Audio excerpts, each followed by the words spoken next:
On today's episode of Locked On 76ers, Jalen McDaniels makes his Sixers debut over the weekend. What type of role will he play? He might have answered that a little bit in Saturday's game against the Nets. We'll talk about his role next, right here on Locked On 76ers. You are Locked On 76ers, your daily Philadelphia 76ers podcast. Part of the Locked On Podcast Network, your team every day.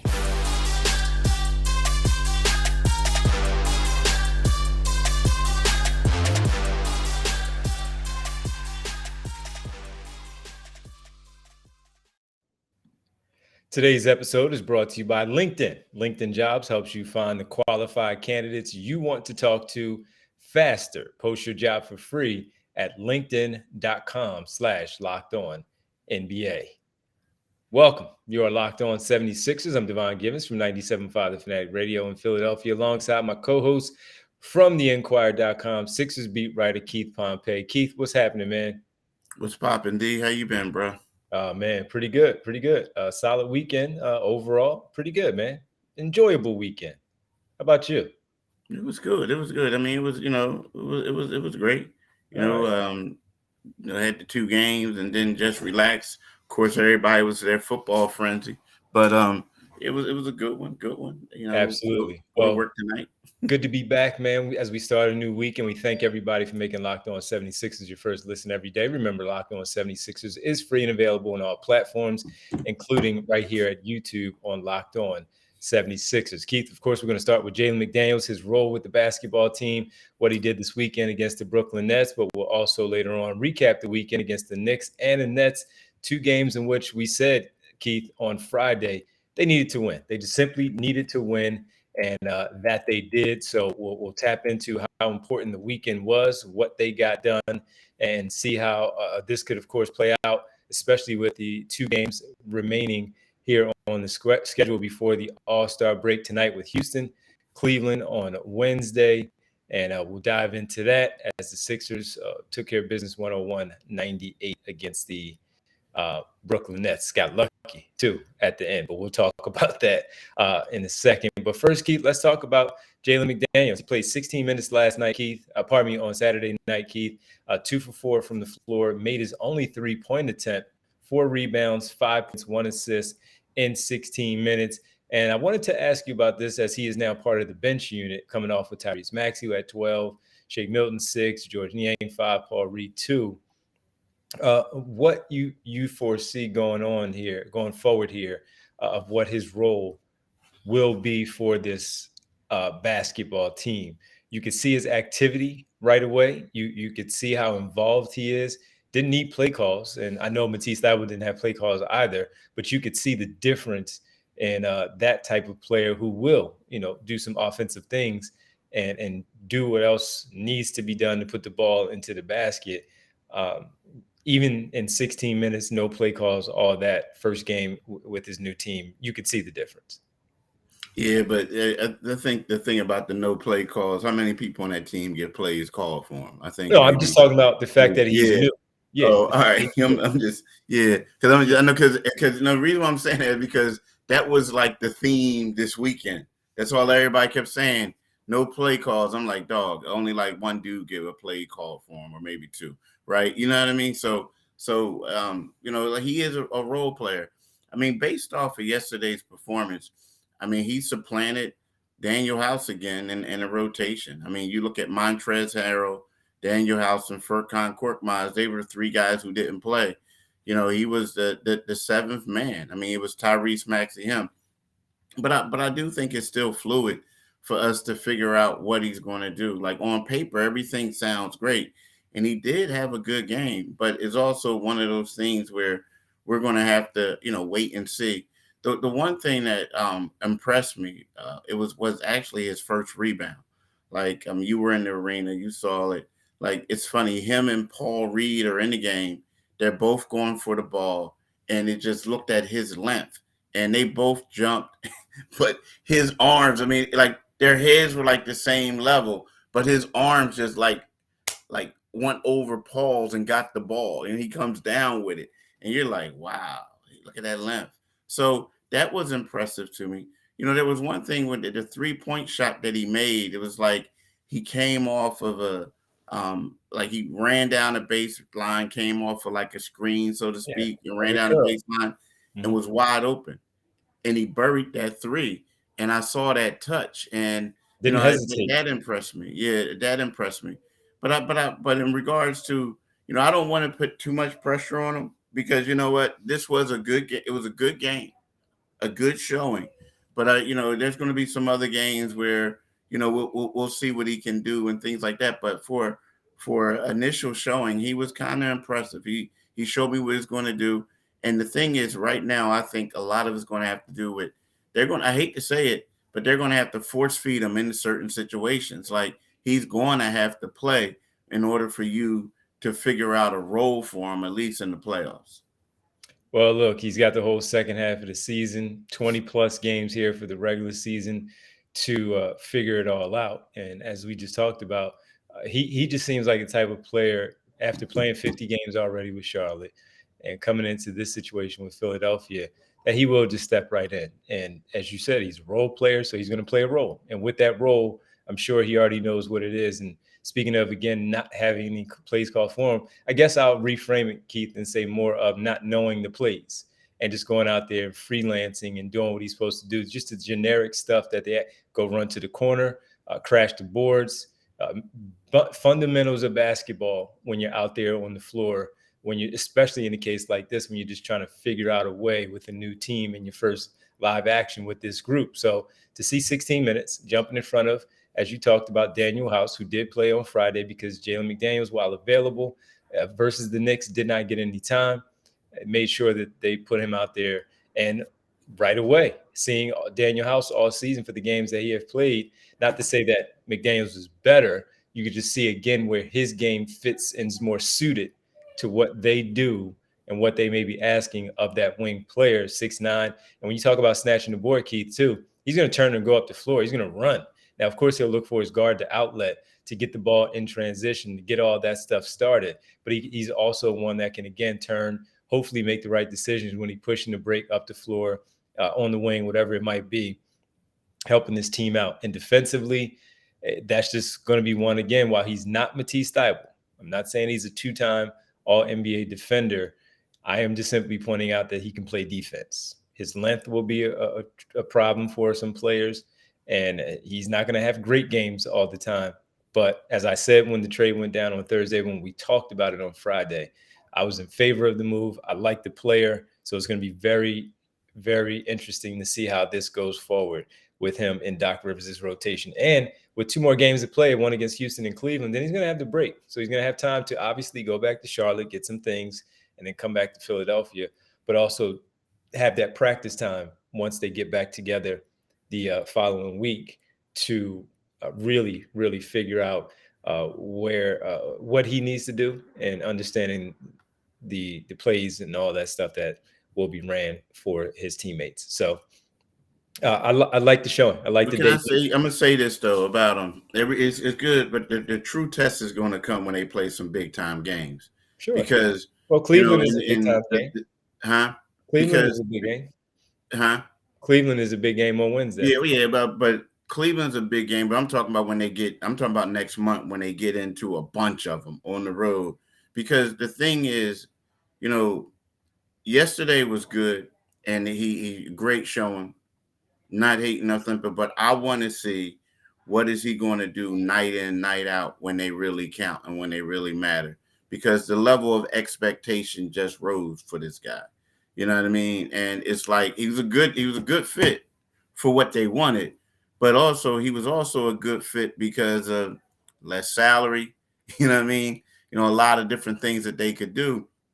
But I just want to see what that's why I'm holding out. Now, again, he played great, but I'm holding out stuff. We're only talking about what he did so far and what we expect of him. So we only have one thing to go off of. Yeah, but what I'm saying is I ain't ready to give a parade yet.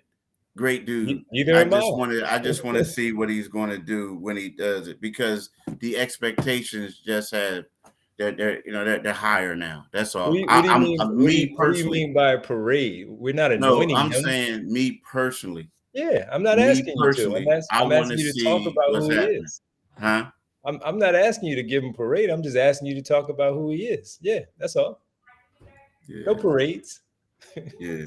No need for a parade. He's a backup player, but one that we saw for the first time, and he played all right in that role. Let's go to the break. Let's come back. We'll get into what they did this weekend, both against the Knicks and the Nets, snapping a 2-game losing streak and beginning a 2-game winning streak. We'll do that next right here, Locked On 76ers. And as we talk about that, we talk about LinkedIn. And as a small business owner or hiring manager, you know that success in 2023 all depends on the team members you surround yourself with. That's why you have to check out LinkedIn Jobs. With LinkedIn Jobs, you can hire qualified candidates more efficiently by matching open roles with people who have the skills, values, and experiences to help you achieve your goals. LinkedIn Jobs helps you qualify and quickly attract qualified candidates to your open jobs with targeting tools. They go beyond resume dating by using insights from your job post company and their 875 million member profiles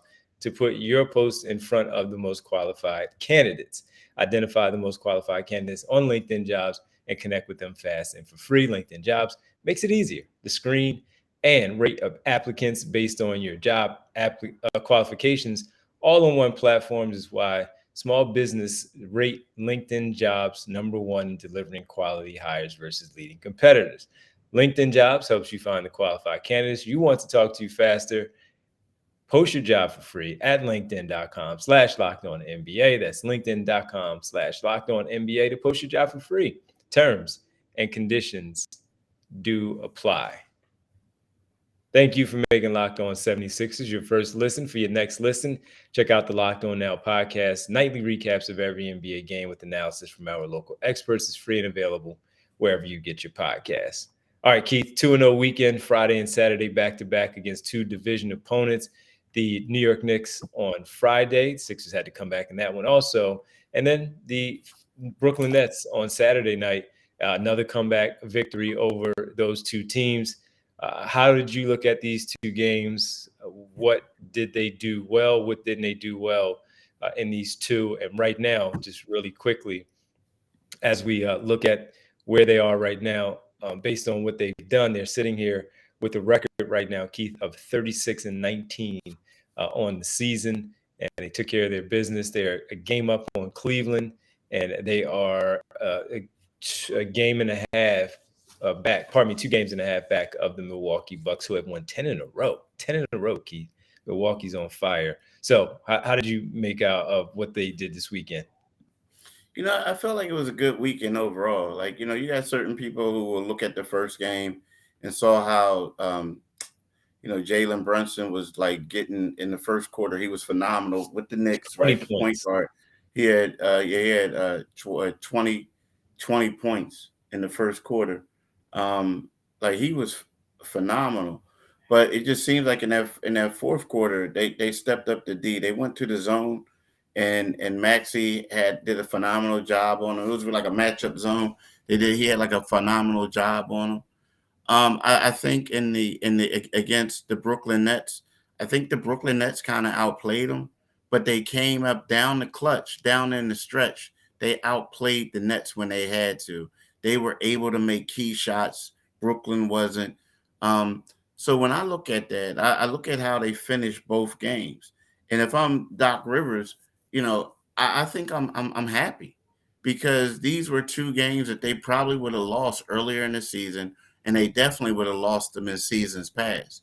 But guys just stepped up, and so I look at it like, hey, you know what? It's better than a loss.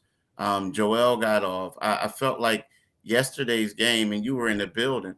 I felt like even though James said it was just another game, he looked a little bit out of character, his recent character. He was too busy trying to like take people off the dribble and score and this and that.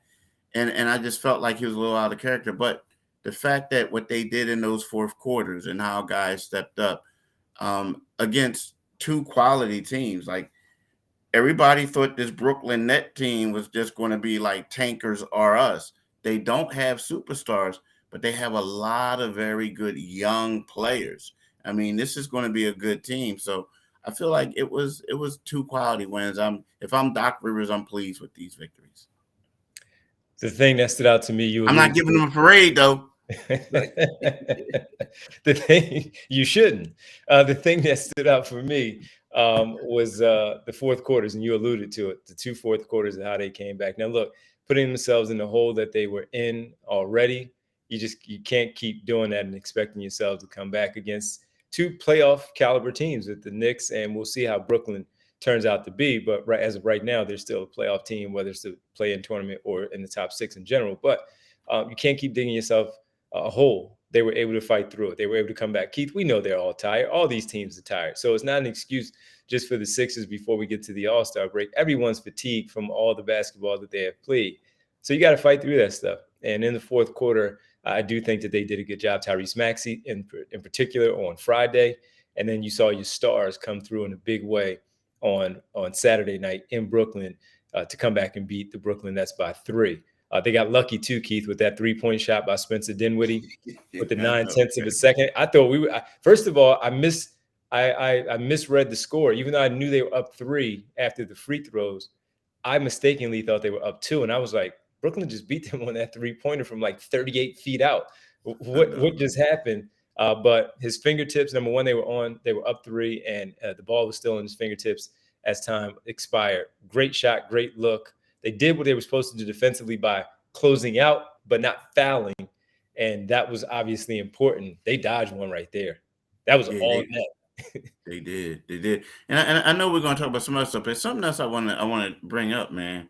I mean, so after they made those trades, and if you would have told me Ben Simmons would be coming off the bench, I would have been like, dude, stop lying. You don't know what you're talking about. Like, I thought he was going to be the guy. He was going to be in the forefront, and everybody else was going to be behind him. You know what I mean? Like, that's what I thought. And he was the 9th man?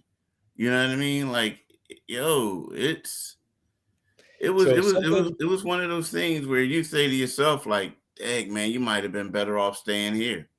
Something he said earlier in the week after, I think it was after the Kyrie Irving trade, but before the Kevin Durant trade, someone interviewed him after the game, and he said, Keith, that he's not going to be himself right away. It's going to take some time.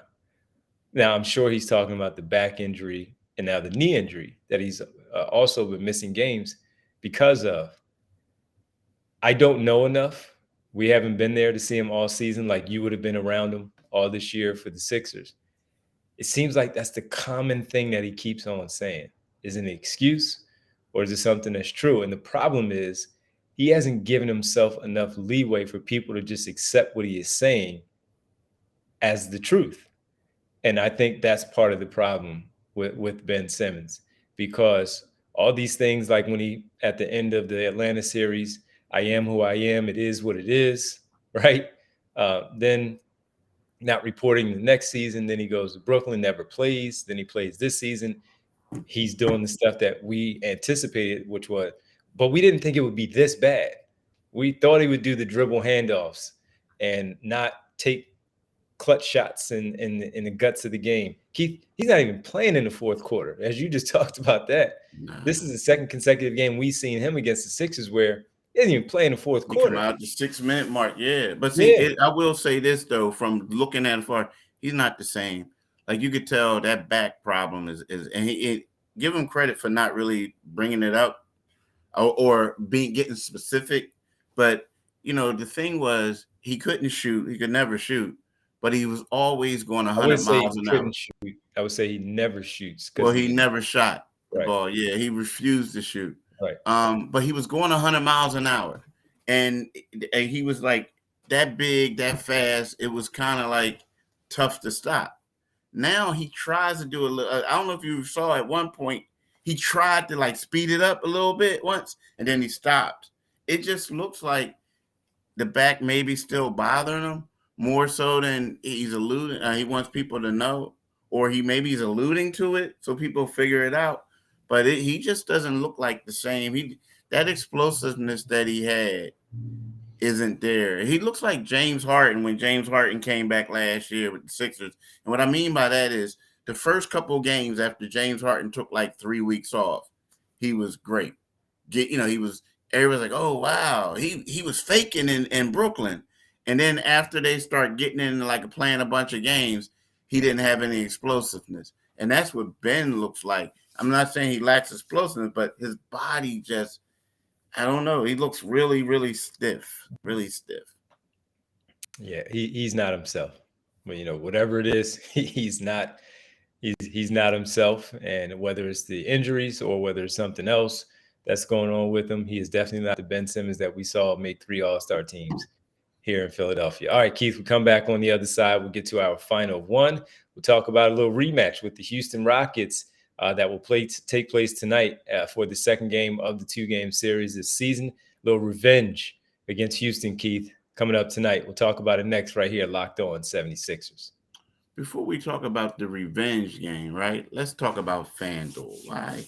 The midway point of the NBA season is here, and now is the perfect time to download FanDuel, America's #1 sportsbook, because new customers get a no-sweat first bet up to $1,000. That's bonus bets back if the first bet doesn't win. And just download the FanDuel Sportsbook app. It's safe, secure, and super easy to use. Then you can bet on everything from the money line to point scores and threes drains. Plus, FanDuel even lets you combine your bets for a chance at a bigger payout with the same game parlay. So don't miss the chance to get your no-sweat first bet up to $1,000 in bonus bets when you go to FanDuel.com/lockedon. That's FanDuel.com/lockedon to learn more. Make every moment more with FanDuel, an official sports betting partner of the NBA. Welcome back to Locked On 76ers. That's Keith Pompey. I'm Devon Givens. Keith, I just looked at the schedule. 5 games left in the month. 2 this week before the All-Star break, 3 after the break in the month of February. Boy. Cleveland after we got Houston here. Then you have Memphis coming back from the All-Star break on a Thursday night, national TV. Saturday the 25th, Boston, national TV, Saturday night. Monday, starting a home and home with the Miami Heat, Monday the 27th, and then Wednesday, March 1st at Miami, which begins a 5-game, road trip for the 76ers. So this is where we'll learn a lot about this basketball team to start March. But that's later on for us. But I just wanted to run that off because we knew it was brutal. It's really brutal for this team. But that's what I meant about your boys. I wasn't like hating, but I was just saying this is when we're going to see. You know what I mean? This is when we're going to see. And if he does, all power to him. Well, it's not even him. It's them. It's Melton too. Melton's been struggling, dude. All of them. So do you think they should make the change and go back to having Tyrese starting again? I mean, the problem is, let me think about that one. That's something we can talk about tomorrow. Because see, here's the thing. Because after this game, see how D'Anthony plays. After this game, because see, here's the deal. The deal is at least Melton. He's the better defender. Yeah, he's just struggling right now, right? So if you put, if you put Tyrese back in there, huh? Maybe you wait for the All-Star break. Give him some time. See how he responds when he comes back. But we could talk about that, like you said. We could talk about that. But if he ain't doing anything, if he's not doing anything, you might as well. But at the same time, I think he will. I just think he's in a rut. All right, man. 13-43, the Houston Rockets, Keith, are. They've lost their last 5. They've won 3 of their last 10 or lost 7 of their last 10. Traded Eric Gordon at the trade deadline, Keith. A little revenge. They took care of the Sixers in overtime on December 5th. That was the first game, if you remember back, when James Harden came back from his foot injury, missing that month of 14 games. Houston Rockets got the Sixers in overtime. Was it overtime or double overtime? I think it was, I want to say double overtime, but they got the Sixers nevertheless. And Sixers have them tonight. There's no reason for them not to beat this basketball team, bottom line. There's no reason for them not to beat the brakes off this basketball team. It's like, nah, I'm just joking. Yeah, I just what do you want to to say? They should I not just lose want to to this say team. that. I had to. Nah, here's the deal, man. Like, the thing is, if we're going to be honest with ourselves, like, they do have some young guards who are going to attack, and it's going to make some things hard for guys, right? Just because they're going to push tempo. They're gritty. They want to keep coming at them. And so some guys are going to have some success in this game against the Sixers. But you're right. When you look at it and you see Joel Embiid, there's nobody out there that should be able to come close to stopping him. So you expect Joel to have his game. I honestly think the only reason why they lost the last game was I felt like James was basically, and I get it, it was his first game back. He was back in Houston. And I felt like he was being more of a trying to score, be a scoring guard than a facilitating guard.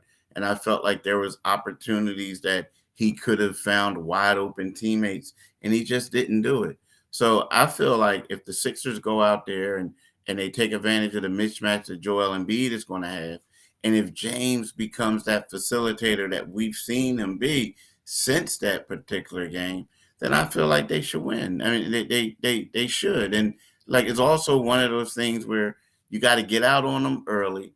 Get a nice lead, but don't take your foot off the gas. Keep going at it. You have to. They got to play hard, knowing that this team is young and they're going to come back. But I feel like you got to let some doubt creep in against this team, because if not, they're going to be like, hey, remember we beat them like a month ago, in double overtime. So to me, Embiid and Harden, those two are the keys to victory.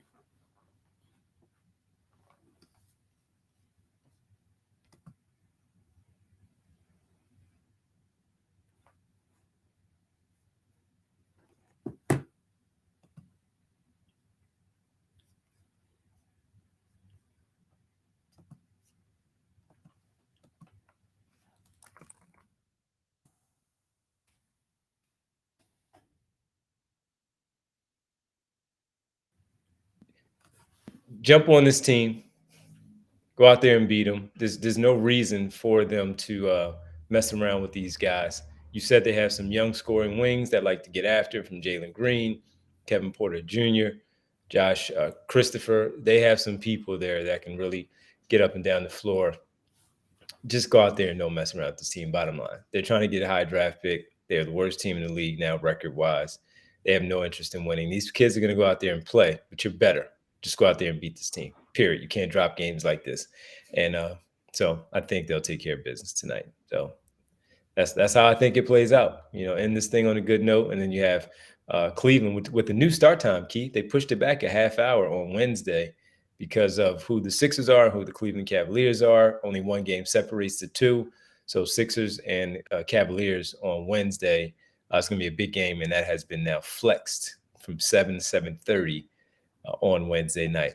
All right, that'll do it for us here. Tomorrow we'll check in with you, and we will talk about DeAnthony Melton and his struggles. What should we make of those, and what should his role be with this team going forward with 20-plus games remaining on the season? Thanks for making Locked On 76ers your first listen every day. Now make your second listen Locked On NBA. Locked On experts covering the biggest stories around the NBA every Monday through Friday in less than 30 minutes. It's free and available wherever you get your podcast. Keith, you mind letting the good folks know where they can find us? Like D just said, it's free and available wherever you get your podcast. But tonight you can listen to my man D, free and available, from 6 to midnight on 97.5 FM. So you guys know they're not going to have him on air for all that time, but he's going to do his pregame show.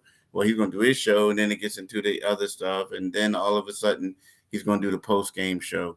So you'll get a lot of D. And then also what you need to do is you need to follow him on Twitter at DevonG975. You can follow me on Twitter at Pompey on Sixers, and you can read my stuff in the Philadelphia Inquirer. All right. Well, thanks, man. Appreciate it. Enjoy the game tonight, and we'll talk afterwards, man. See if the Sixers can take care of business against this Rockets team. Thanks, man. Appreciate it. Appreciate you, bro. Have a good one. You too.